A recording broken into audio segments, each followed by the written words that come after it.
10-12 কাটা কি রান্না করতেছো এটা? খোদার ভাত খুদ বইদা দেখি এনে কি কি দিছো? কাঁচামরিচ, পেঁয়াজ, রসুন, লবণ। আর কি করবা?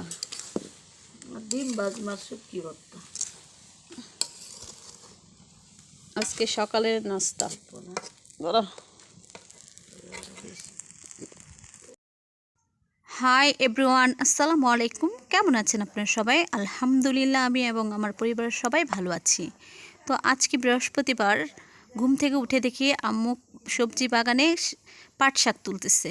তো এখানে যেহেতু নানান ধরনের সবজি চাষ করা হয় আর একই ধরনের শাক বলেন আর সবজি বলেন সব বারবার খাওয়া যায় না, তাই সব পাট শাকগুলো উঠিয়ে এগুলো বিক্রি করবে।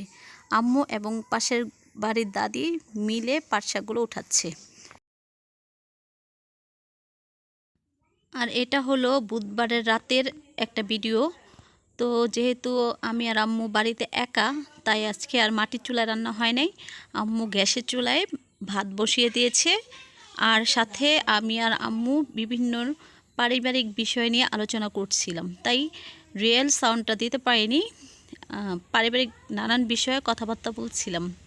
তো ভিউয়ার্স, এই পর্যায়ে আপনাদের কাছে একটি ছোট্ট রিকোয়েস্ট, যদি আমার ভিডিও আপনাদের কাছে ভালো লেগে থাকে প্লিজ চ্যানেলটিকে সাবস্ক্রাইব করবেন।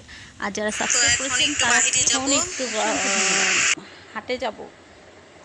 বুধবারের হাট আমাদের এলাকায় 2 দিন হাট বসে, একটা হলো বুধবার আর একটা রবিবার। তো টুকিটাকি বাজার করার জন্য এখন হাটে যাব, এখন বোরকা পরবো। তো রেডি হই ভিউয়ার্স, কথা বলবো।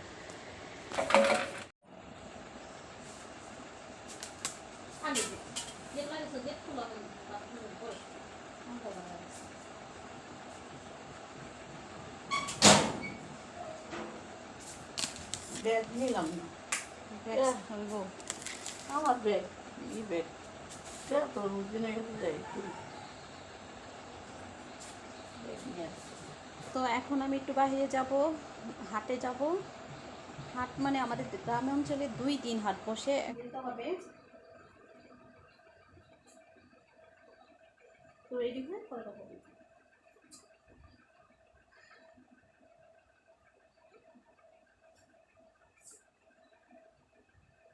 রেডি হয়ে অটোর জন্য অপেক্ষা করছি। এখন অটো এসে যাবে, এখন আমি বাজারে যাব।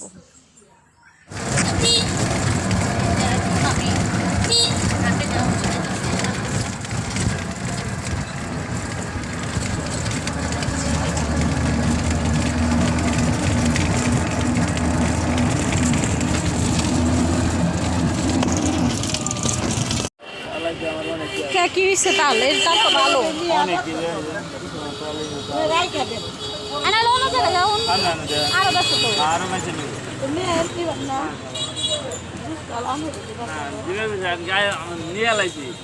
সকাল আনতে